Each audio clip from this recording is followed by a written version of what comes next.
All right, folks, so welcome to the Crazy Hat Chemist. And here we go with our third thermochemistry worksheet. So this should be a fantastic one. This video has only 3 problems on it. So it's a very short worksheet. So I'm assuming that you are going to, prior to working on this worksheet, you're going to, number one, you're going to watch my thermochemistry video series, the whole playlist, so that you understand the enthalpy change for the reaction of products minus reactants and Hess's law of summation. So here we go. Let's get moving with these 3 problems here.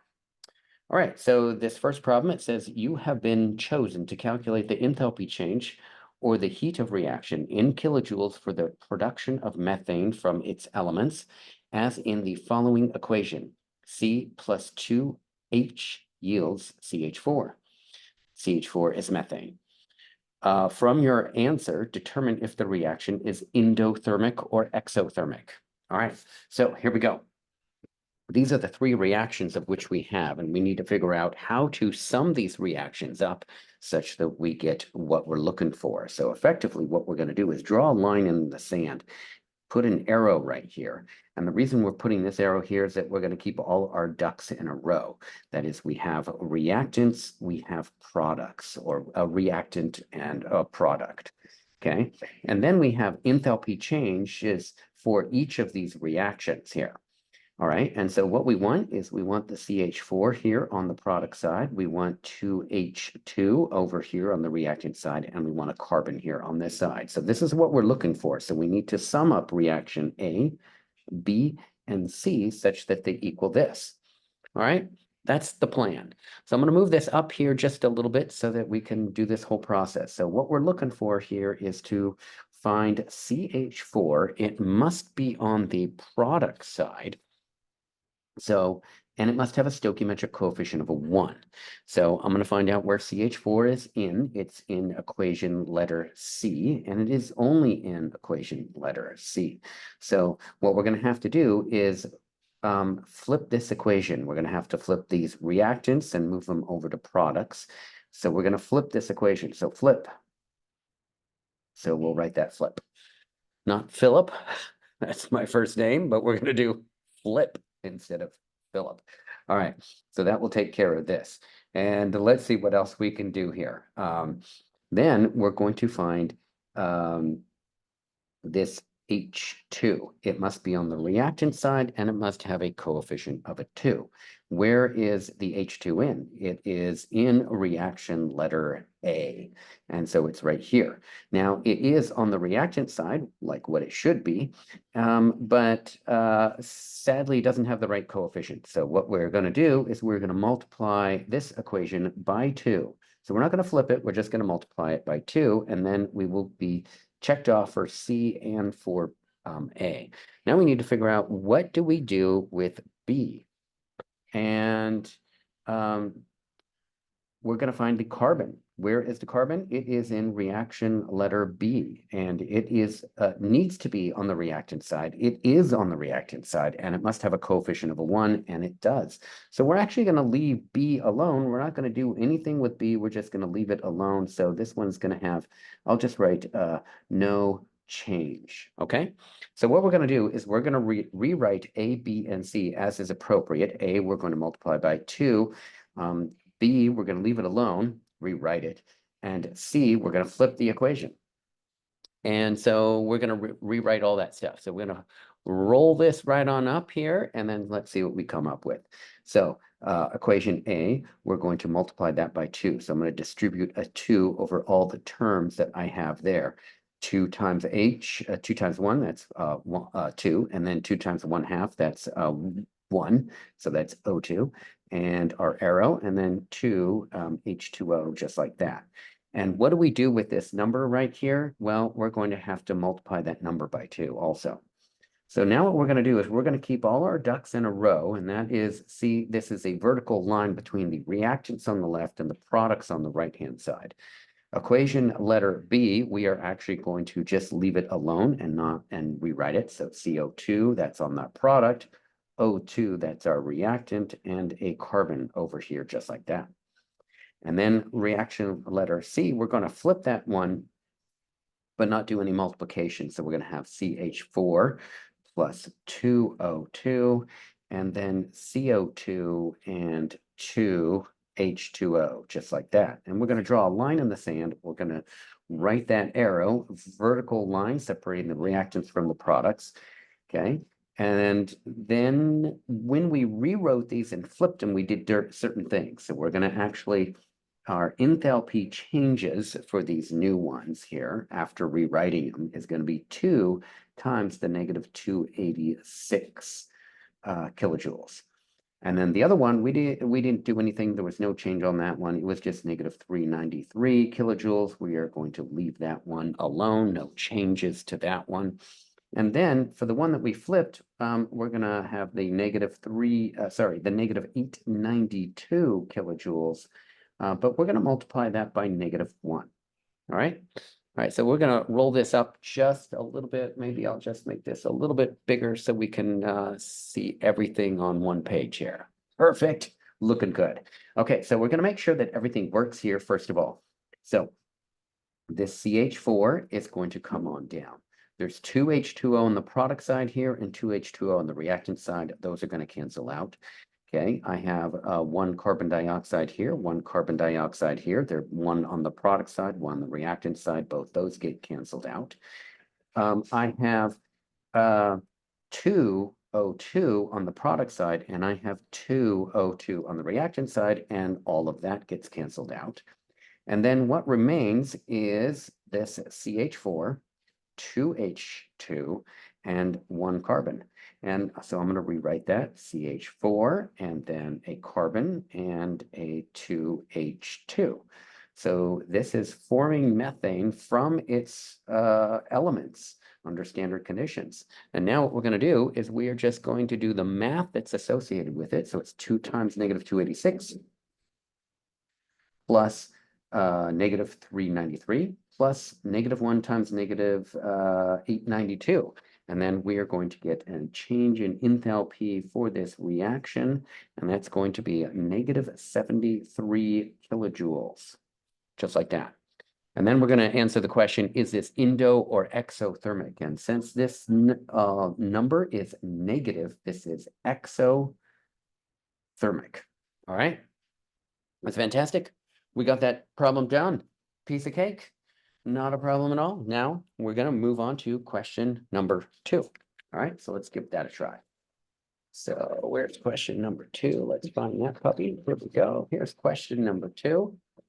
All right, here's question number 2.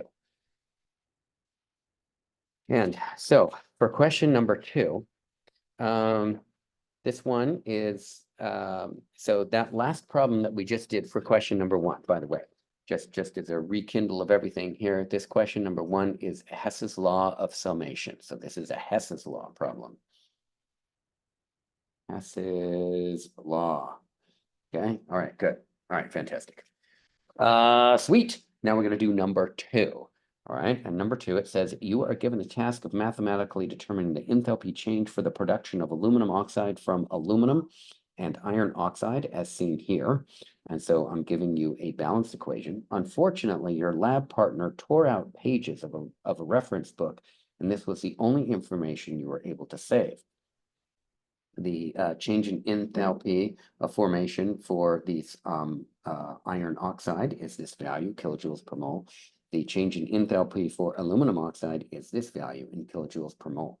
From your answer, determine if the reaction is endo or exothermic. All right, so here we go. Let's see if we can do this. So what I'm going to do is I'm going to rewrite that balanced equation. So it's aluminum, that's a solid, plus 3, Fe3O4, that's a solid, produces 4Al2O3, that's a solid, plus 9 Fe solid. Okay, so this is change in enthalpy for under standard conditions for the reaction is equal to the sum of the change in enthalpies for the products minus the sum of change in enthalpies for the reactants. And many people are familiar with this station, NPR. Some like it, some hate it. It really doesn't matter. But how this is read is delta H for the reaction not. So this is the N in the NPR. And this is the P in the NPR. And this is the R in the NPR. At least that will get you how you do that equation right there. If nothing else, that's what we're really looking for. And so this is going to be the sum of the products minus the sum of the reactants. And I'm given a value for this aluminum oxide at negative 1,669.8 kilojoules per mole. And I'm given a value for this iron oxide over here. That's negative 1,120.9 kilojoules per mole. Sadly, I am not given a value for the iron. So what we need to do is we need to know that iron is in its standard state, that it is monoatomic and it is a solid. So the enthalpy change for any element in its standard state is 0 kilojoules per mole. Okay, and then aluminum is also an element in its standard state, and that is also a 0 kilojoules per mole. So that's what's expected that you know. So I'm going to actually cross these two out.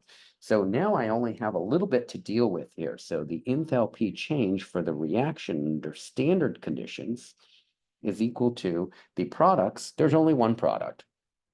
And this value is in kilojoules per mole. I have 4 moles of it. So 4 moles of aluminum oxide times the negative 1,669.8 kilojoules per mole. And minus the sum of the reactants. Okay, and I only have one reactant on here, and that is this one that's not an element in its standard state. So that's 3 moles of the Fe3O4, and that value is negative 1,120.9 kilojoules per mole.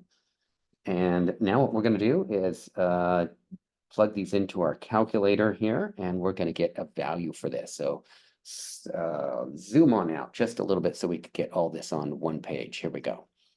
So 4 times that value minus 3 times that value, and then we're going to get a numeric value for this. So this is negative 3,316.5 kilojoules. And since this numeric value is negative, this is also exothermic.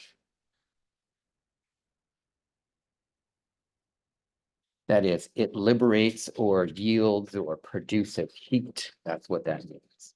All right, fantastic. That's super simple too, and hopefully you nailed that one down as well. All right, we have one more problem to do. This is really, like I said, a very short worksheet here. We got 3 problems on this worksheet. Let's tackle this third one. Remember, you are watching the Crazy Hat Chemist. You're watching my videos on YouTube. Please like and subscribe. That's always greatly appreciated. Okay, so this one, it says calculate the enthalpy change for the combustion of natural gas, that's methane, CH4, using the following information from a reference source. You must first write a balanced equation for the reaction.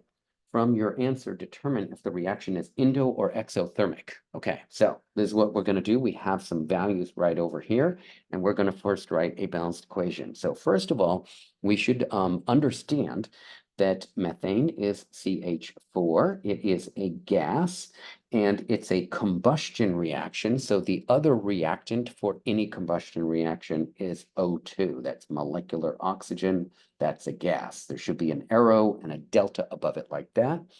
We're going to assume that this is a complete combustion, and we're going to get carbon dioxide, that's a gas, plus H2O, that's going to be a liquid right there. Now what we're going to do is balance this. In any combustion reaction, you balance it in the following order: carbons, hydrogens, and then oxygens. 1 carbon, they're balanced. 4 hydrogens, 2 hydrogens, I'm going to place a 2 right there. Now I need to balance the oxygens. Right here are 2 plus 2 oxygens, that's 4, so this needs a 2 right there. I didn't even have to use a fractional coefficient. and I got that one. Okay, so we got our balanced equation. So now what we're going to do is change in enthalpy for the reaction under standard conditions is equal to the sum of the reactants minus the sum of the products. Okay, and what I like to do is put brackets around this and that negative sign just to make sure that everybody actually distributes that negative sign as is appropriate. So here we go. Change in enthalpy under standard conditions is equal to the sum of the reactants. Oh my gosh. Hopefully you caught that. It's actually products minus reactants. We're going to have to rewrite this. Products minus reactants. Holy moly. Hopefully someone caught that beforehand. Actually, I did that on purpose. I'm just trying to confuse you. No, I did that on purpose, making you think. Hopefully that's it. So change in enthalpy for the reaction is equal to products minus reactants. So I've got carbon dioxide. I have 1 mole of carbon dioxide. So it's 1 mole of CO2. And then I'm going to look up the value for carbon dioxide for the change in enthalpy of formation under standard conditions. And that's negative 394. So negative 394, that's kilojoules per mole. Okay. And then the sum of, that's what this is, the summation. 2 moles of water, that's H2O, and then that value is negative 286, negative 286 kilojoules per mole. And that's right there like that. I'm running out of space, so we're going to continue this right down here below. Then it's going to be minus, and then our brackets. And then it is going to be the methane. And there's 1 mole of methane, so 1 mole of CH4. And the value for that is negative 75 kilojoules per mole. Sum of O2. You notice that O2 is not in here, and that is an element in its standard state. That's oxygen is diatomic and it's a gas, and the value for O2 is going to be 0. So it's going to be plus 0. So we're not going to include that here in this anymore. So hopefully you got that. All right, so now what we're going to do is we're going to plug this all into our calculator, and the enthalpy change for this reaction is going to equal negative 891 kilojoules. 891 kilojoules. And because this is negative, this is exothermic, like any combustion reaction will be exothermic. All right. So that ties this one up here. Hopefully you got that right. That is NPR. That is delta H naught for the reaction is equal to the products minus the reactants. And again, hopefully you caught my little quick mistake there to keep you on your toes. All right, that's it for these 3 problems on this 3rd worksheet. So hopefully you got the first worksheet, you got the second worksheet, and this is the 3rd one, and then you're going to be ready for your assessment. All right, I hope you have a great day, and I'll talk to you later. Please like and subscribe. Love y'all. Bye now.